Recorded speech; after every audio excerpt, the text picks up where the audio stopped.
Ya kan, itu masalahnya. Kalau saya, kau tembak mati pun saya tidak diam. Lu dengar beta, saya tidak sayang nyawa saya lagi. Kau tembak mati saya pun saya tidak bisa diam. Tidak bisa, tidak akan. Tidak akan, saya tidak peduli. Kau mau undang kah? Kau mau blacklist kah? Kau mau boykot kah? Kau mau pakai cara apakah? Saya tidak akan diam untuk kebenaran. Tidak akan. Lu jangan sok-sok terapi hamba Tuhan.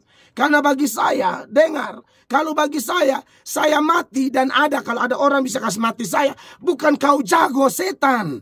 Itu Tuhan pakai, memang Tuhan mau kasih mati saya. Jadi yang hebat Tuhan, lu tidak hebat. Jadi jangan sok-sok kayak bosom punya power untuk kasih mati hamba Tuhan bicara kebenaran. Aduh, jangan. Pembacaan firman Tuhan terpilih dari 1 Petrus pasal 3 ayat 10 sampai ayat 12 ya. 1 Petrus 3 ayat 10 sampai ayat 12. Demikian bunyi firman Allah, siapa yang mau mencintai hidup dan mau melihat hari-hari baik, ia harus menjaga lidahnya terhadap yang jahat dan bibirnya terhadap ucapan-ucapan yang menipu. Ia harus menjauhi yang jahat dan melakukan yang baik. Ia harus mencari perdamaian dan berusaha mendapatkannya. Sebab mata Tuhan tertuju kepada orang-orang benar dan telinganya kepada permohonan mereka yang minta tolong. Tetapi wajah Tuhan menentang orang-orang yang berbuat jahat.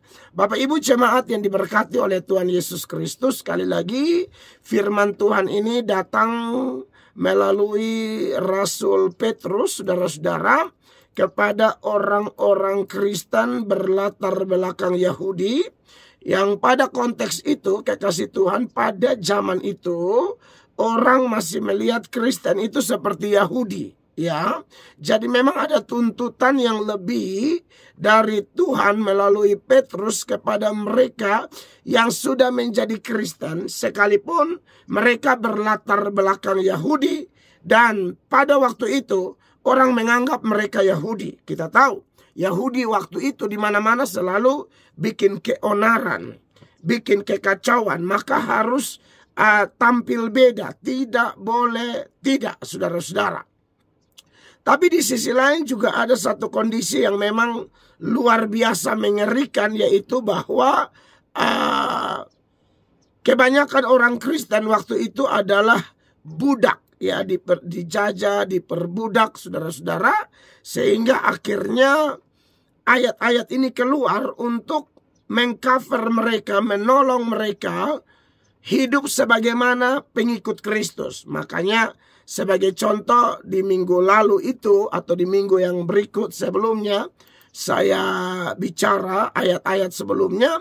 Di ayat 8 dan 9 Petrus mengingatkan, dan akhirnya hendaklah kamu semua seia sekata, seperasaan, mengasihi saudara-saudara, penyayang dan rendah hati, ya, bahwa kalau kondisi sudah begitu, maka tidak bisa tidak bahwa kita harus semakin kompak, harus semakin sehati. Dan saya sudah bahas itu panjang lebar, dan intinya bahwa itu juga merupakan hati Tuhan, karena Yesus sudah mendoakan itu. Jadi kalau ada persatuan gereja Tuhan, orang percaya dari dulu maupun sekarang, itu merupakan jawaban dari doa Tuhan Yesus. Lalu 9, dan janganlah membalas kejahatan dengan kejahatan atau caci maki dengan caci maki, ya. Tetapi sebaliknya hendaklah kamu memberkati, ya. Jadi orang Kristen waktu itu jadi sasaran cacian, sasaran makian dari orang-orang. Tetapi kekasih Tuhan menarik bahwa dalam kondisi dicaci dan dimaki seperti itu, anak Tuhan yang baik, saudara-saudara, tidak bisa tidak, harus membalas, memberkati. Karena kita ini dipanggil untuk memperoleh berkat, Makanya itu ayat bilang, karena untuk itulah kamu dipanggil, yaitu untuk memperoleh berkat. Haleluya. Nah, lalu dia melanjutkan, kalau memang kita dipanggil untuk memperoleh berkat, ada beberapa hal lagi yang ditekankan di dalam pembacaan kita ini, saudara-saudara.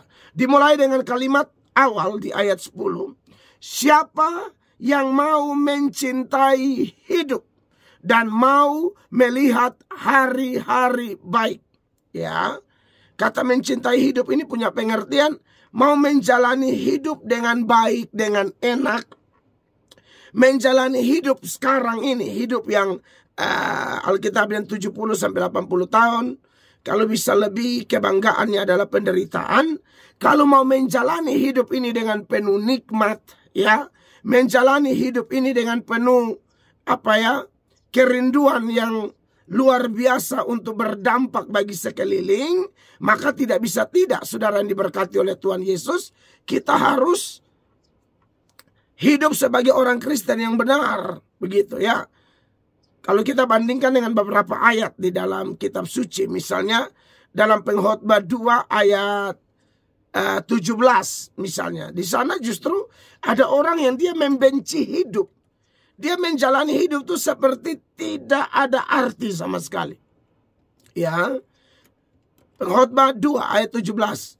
Oleh sebab itu aku membenci hidup, karena aku menganggap menyusahkan apa yang dilakukan di bawah matahari. Sebab segala sesuatu adalah kesia-siaan dan usaha menjaring angin. Ya, ini kontras antara mencintai hidup dan membenci hidup.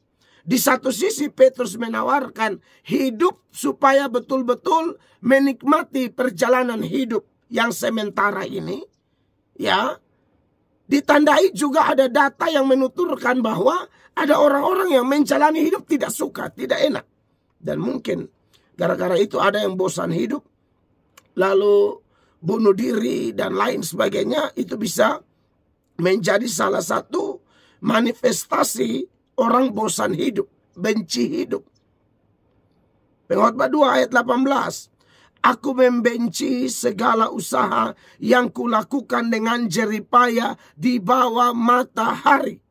Jadi kalau sudah benci hidup, dia bikin apa-apa dia jengkel, tidak menikmati. Kalau orang mencintai hidup, ke kantor juga sukacita, ke sekolah juga sukacita, kuliah juga sukacita, ya. Kumpul keluarga juga sukacita. Kalau ada orang undang kumpul keluarga masuk minta, dia datang sukacita. Tapi kalau yang benci hidup, aduh, lu jangan coba-coba undangan datang. Dia bilang, dong sah, mereka saja, tidak ada yang lain, katanya. Ayat 20, ya. Dengan demikian aku mulai putus asa. Pengkhotbah 2 ayat 20. Dengan demikian aku mulai putus asa terhadap segala usaha yang kulakukan dengan jeripaya di bawah matahari. Ya. Jadi jelas bahwa kata-kata mencintai hidup yang dalam 1 Petrus pasal 3 ayat 10 ini, ya, adalah bertentangan dengan kata-kata yang ada di dalam pengkhotbah tadi, ya. Saya tekankan ya, mencintai hidup ini saudara-saudara beda dengan mencintai nyawa, ya, seperti orang hidup cari aman, bukan begitu. Jadi kalau orang mencintai hidup dan dia juga adalah orang Kristen sejati, pada saat yang sama dia tidak menghiraukan nyawanya, ya, tapi pada saat yang sama dia menjalani hidup penuh nikmat. Nah, saudara catat dulu ini kalimat. Kenapa kekasih-kekasih Allah? Karena ada sejumlah tuntutan Kristus bagi orang Kristen. Kalau kamu mau berusaha menyelamatkan nyawamu, kamu akan kehilangan nyawamu. Tapi kalau kamu kehilangan nyawamu karena aku, kata Tuhan Yesus, dengar, justru kamu akan memperolehnya kembali. Bapak Ibu bisa periksa itu di Matius pasal 16 ayat 24 ayat 25. Lalu ayat 26 dia bilang, apa gunanya kamu memperoleh seluruh dunia tetapi kamu kehilangan nyawa? Kamu akan membayar atau menggantinya atau menebusnya dengan apa? Ya. Jadi kekasih Tuhan ini jelas kontra sekali dengan yang tadi pengkhotbah 2 itu, ya. Pengkhotbah 2 ayat 17, 18 sampai 20, orangnya mencari harta, mencari kenikmatan dunia dengan sangkaan bahwa hidupnya itu akan aman. Ternyata tidak aman. Harta banyak, usaha sukses, tapi kok dia benci sekali hidup ini. Jadi kalau ada orang dunia yang sempat punya pikiran bahwa kehidupan yang bahagia, kehidupan yang betul-betul hidup adalah hidup dengan harta yang banyak, hidup dengan popularitas yang luar biasa, hidup dengan kepandaian, kepintaran, ya, hidup dengan pencapaian lahiriah. Justru tidak demikian. Orang begini tidak akan menikmati hidup. Orang ini akan menjalani hidup dengan penuh kebencian, tidak menikmati, putus asa, dan lain sebagainya. Tetapi saudara lihat apa yang Petrus katakan, ya. Kalau kau mau mencintai hidup, bukan mencintai nyawa, itu beda. Sekali lagi ya, beda. Maka dari itu saudara-saudara, saya dan saudara itu harus menikmati hidup begitu. Saya pribadi ini memang sudah kategori mengkhotbahkan dan juga berusaha hidup di dalam apa yang saya khotbah. Bahwa hidup jangan cari aman, ya, jangan cintai nyawa deh. Jangan cintai nyawa, asal demi kebenaran loh ya. Karena Matius pasal 16 ayat 24, 25, 26 itu yang saya kutip sebagai pembanding adalah bahwa Tuhan mau kita jangan mencintai nyawa karena Yesus. Jadi kalau memang itu sebuah kebenaran, itu demi pemberitaan Injil, hantam betul. Kira-kira begitu. Nah, saya lihat hari-hari ini, belakangan ini, pokoknya bukan belakangan ini, lebih tepatnya sepanjang pelayanan saya. Nah, saya ini kan sejak melayani, dari awal bertobat sampai ini hari, memang saya sudah tipenya lawan arus. Anda bayangkan, saya baru bertobat nih. Baru bertobat di SMA Negeri 3 Kupang. Oke. Dan saya terkenal nakal sekali di zaman itu. Ya, ke sekolah tidak bawa buku, bawa parang. Ya kan, ke sekolah tidak belajar. Ke sekolah tuh hanya mau tujuan pergi bakalai, bapotong, kayak begitu. Babacok, kayak gitu. Sekolah nih, masih masa-masa transisi kan. Ini masa nakal-nakalnya nih. Saya bertobat. Waktu saya bertobat itu heboh satu sekolah. Lalu saudara tahu apa yang terjadi? Ada guru masuk mengajar hisap rokok. Saya angkat tangan. Dia pikir mau tanya. Saya bilang, Bapak bisa kasih mati rokok tidak? Bapak tidak jadi teladan buat kita semua di sini. Waduh, itu lebih dari satu guru. Makanya kemarin ulang tahun SMA Negeri 3. Yang keberapa puluh saya sudah lupa kemarin tuh. 50-an kah? 50. Nah, saya jadi pembicara tuh. Dapat kehormatan dari Tuhan. Karena mereka mau anak SMA 3 alumni toh yang khotbah. Saya khotbah. Saya memang sudah tipe begitu. Siapapun, dan saya tidak tipe di belakang-belakang. Ya. Di depan-depan seperti itu. Ya, jadi memang kalau menurut ukuran orang yang tidak mengerti konsep mencintai hidup, itu beda dengan cinta nyawa atau cari aman. Dia justru menuduh, ini anak ini tidak mau aman kan dia punya hidup. Saudara ngerti ya? Dia ini mau aman atau tidak? Ini dia tegur, ini dia hantam, itu dia sapu, ini dia tegur, ini dia marah-marah. Tapi saudara tahu atau tidak, saya demi Kristus yang saya layani, ketika membahas 1 Petrus pasal 3 ayat 10 ini, saya mau kasih tahu saudara, justru begitu tuh hidup saya lebih enak. Justru yang kayak begini nih hidup saya lebih enak. Seperti yang ayat ini bilang. Kalau kau mencintai hidup itu beda dengan mencintai nyawa. Kalau mencintai nyawa lalu cari aman, justru itu hidupmu tidak akan aman. Hidupmu akan susah. Kau akan menderita dan lain sebagainya. Tapi kalau kau demi kebenaran terus suarakan kebenaran, justru kamu akan menikmati hidup, saudara-saudara. Hari-harimu akan baik. Tapi dunia bilang tidak baik. Karena pejabat benci kau. gereja A, B, C, D benci kau. Oke? Ya. Apalagi perusahaan A, B, C benci kau. Bisa jadi mereka yang dulu undang kau, mereka tidak undang kau lagi. Mereka yang dulu senang kau khotbah, sekarang mereka tidak senang. Kenapa? Karena kamu tipenya straight to the point. Tegur kalau ada kebengkokan, kenajisan, ya kebodohan, kesesatan, kengawuran. Kamu langsung hantam. Kamu bisa kehilangan pendapatan karena kamu pendeta. Pendeta mau hidup dari mana coba? Hah? Kamu bukan pengusaha. Toko kamu tidak punya. Iya kan? Ya, usaha online kamu tidak punya. Kamu tidak ada usaha apa-apa. Kalau mau aman, kalau sudah tahu hidup tuh sebagai pendeta tuh hidup dari pelayanan, maka bikin aman-aman. Nah, ternyata mencintai hidup yang dimaksudkan oleh 1 Petrus 3 ayat 10 tidak demikian kekasih Allah. Karena Petrus sendiri yang bicara tentang mencintai hidup sering menjadi hamba Tuhan yang dianggap arogan. Menjadi hamba Tuhan yang dianggap kontroversi. Petrus, saudara-saudara. Bagaimana tidak? Di depan banyak orang, beda agama. Kisah para Rasul 4 ayat 12, Petrus bilang apa? Di bawah kolong langit ini tidak ada nama lain yang olehnya kamu beroleh selamat kecuali nama Tuhan Yesus. Oke? Lalu di depan itu tokoh-tokoh agama setan. Nah, saya suka bilang nih tokoh-tokoh agama setan.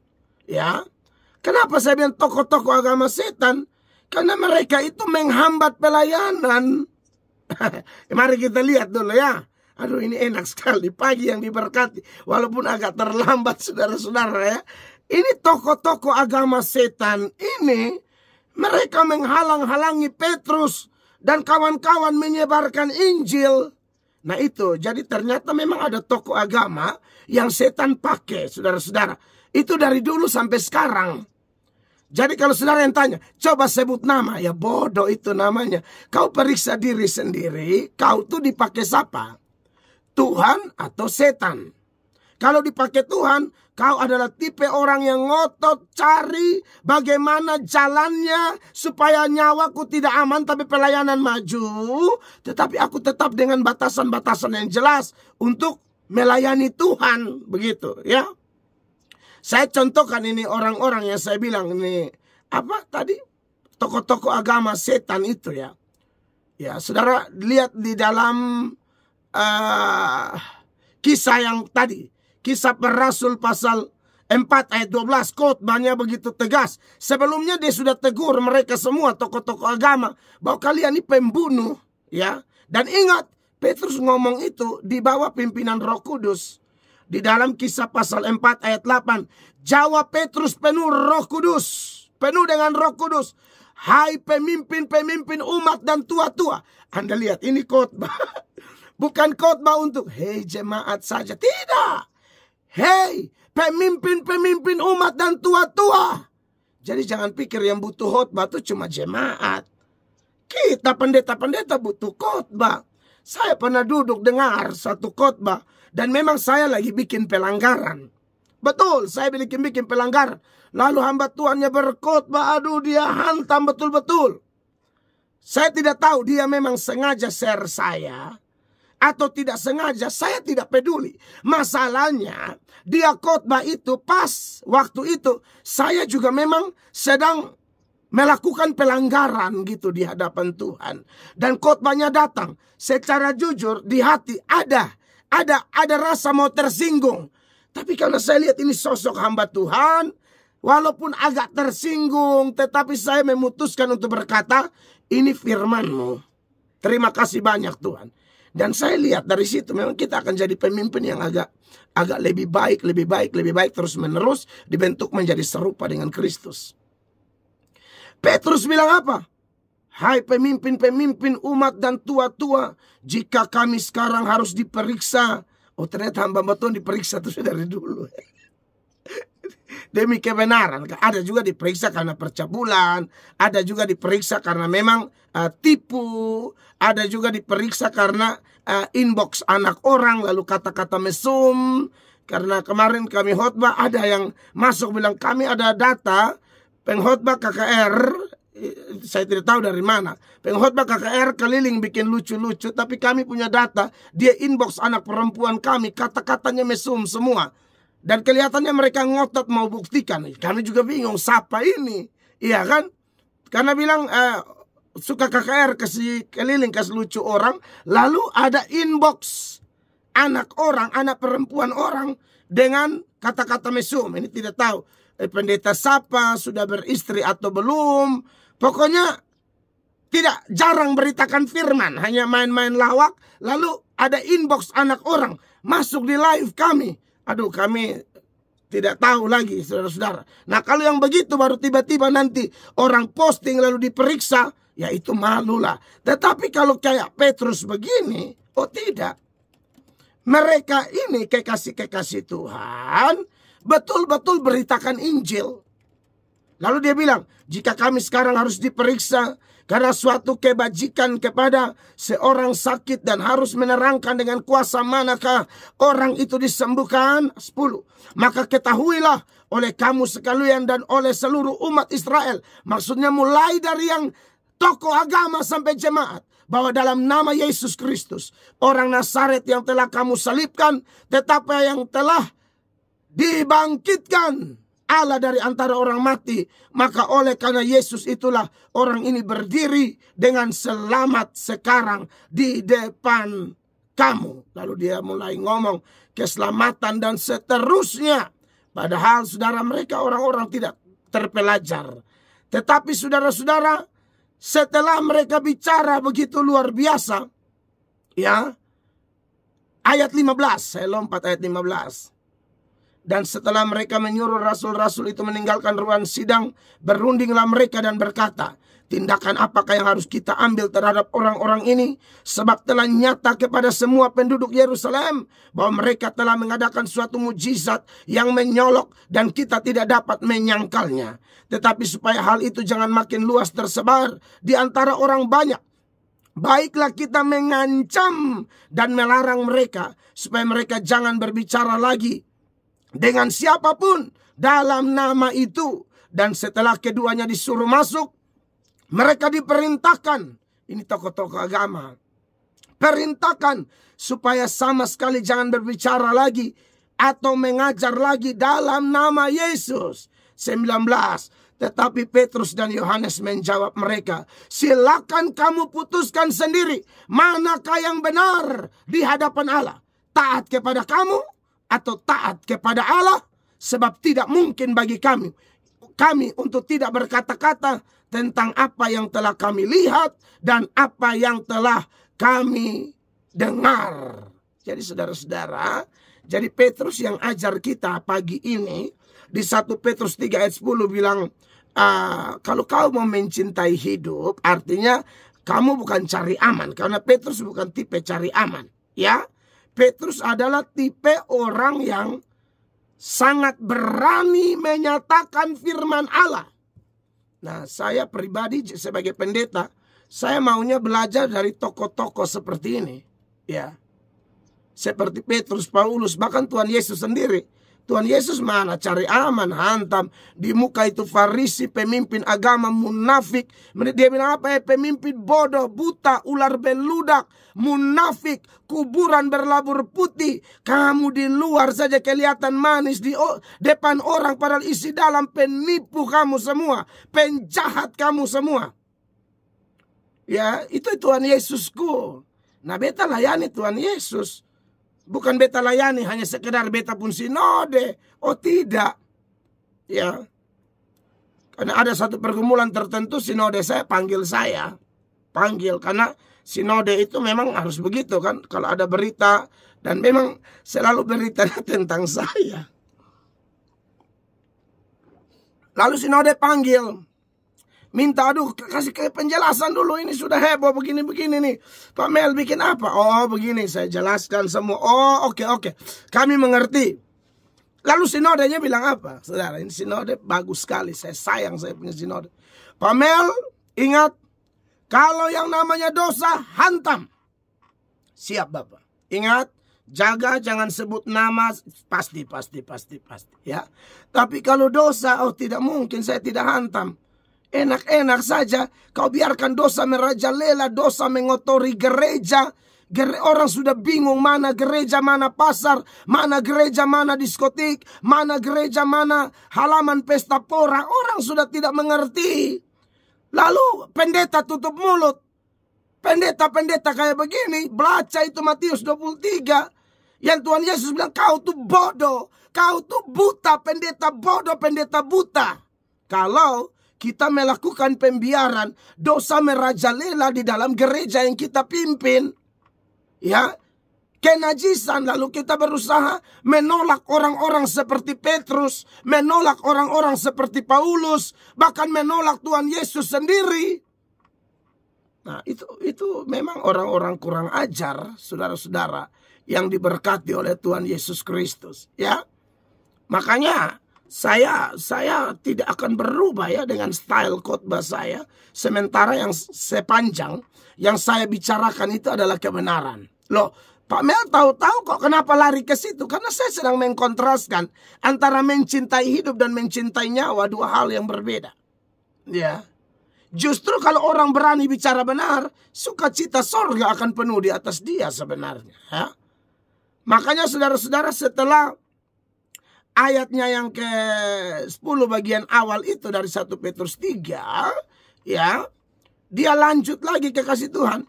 Siapa yang mau mencintai hidup dan mau melihat hari-hari baik, perhatikan, ia harus menjaga lidahnya terhadap yang jahat dan bibirnya terhadap ucapan-ucapan yang menipu. Nah, terhadap ini dia harus jaga, ya. Omong maki orang tidak boleh, ya, tipu daya orang tidak boleh. Ya, tapi khotbah Bapak juga kasar, mungkin Anda bilang begitu. Itu beda. Beda itu. Ketika kita sedang mengecam dosa, ketika kita sedang menyerang kesesatan, kebengkokan, kenajisan, atau sikap orang yang menginjak-injak kebenaran Allah, oh beda. Tidak sama pengertiannya dengan ini, ya. Kalau Anda mau mencintai hidup, ya sudah. Pokoknya kalau jangan suka omong orang punya nama, oke? Saudara tidak boleh maki orang, kata-kata kotor itu tidak boleh keluar. Tapi kalau kata-kata seperti yang Paulus, Petrus, Tuhan Yesus sendiri katakan, seperti yang saya contohkan tadi, ya. Tuhan Yesus omong terlalu keras itu.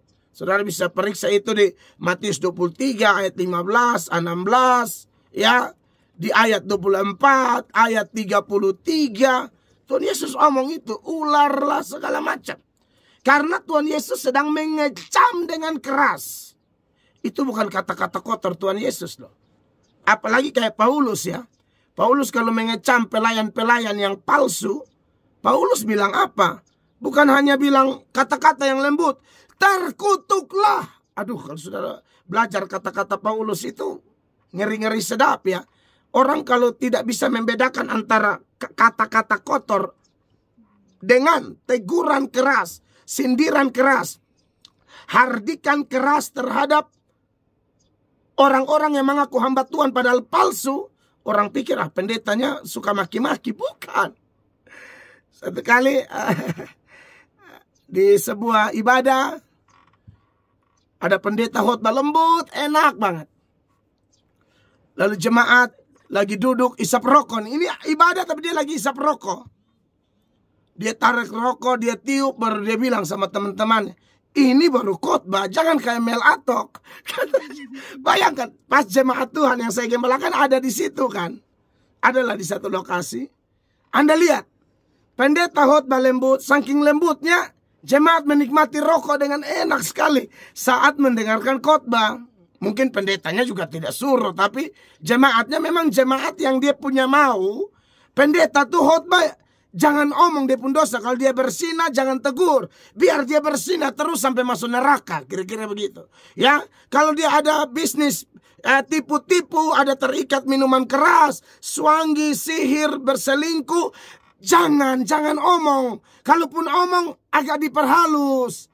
Bapak-bapak yang selingkuh, coba pelan-pelan, berhenti dulu. Mungkin dia punya mau begitu.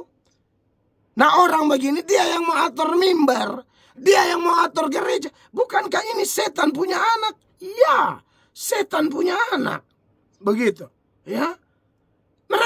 Mereka mau atur mimbar. Kalau bisa ini mulut agak halus.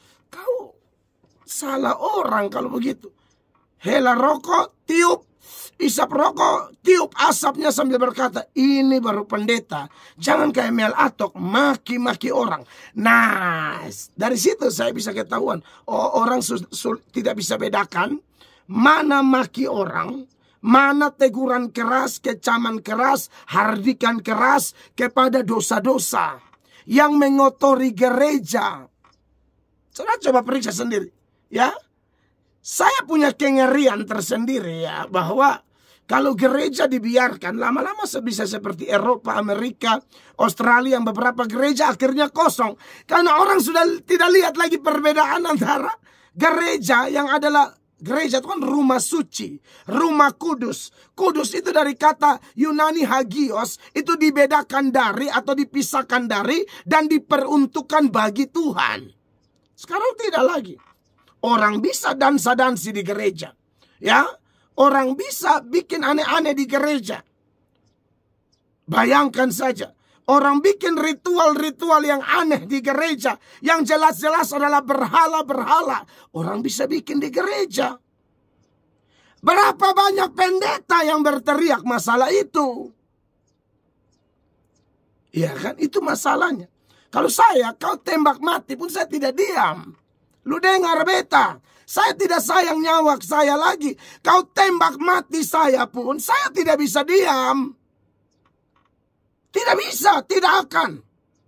Tidak akan, saya tidak peduli. Kau mau undang kah? Kau mau blacklist kah? Kau mau boykot kah? Kau mau pakai cara apakah? Saya tidak akan diam.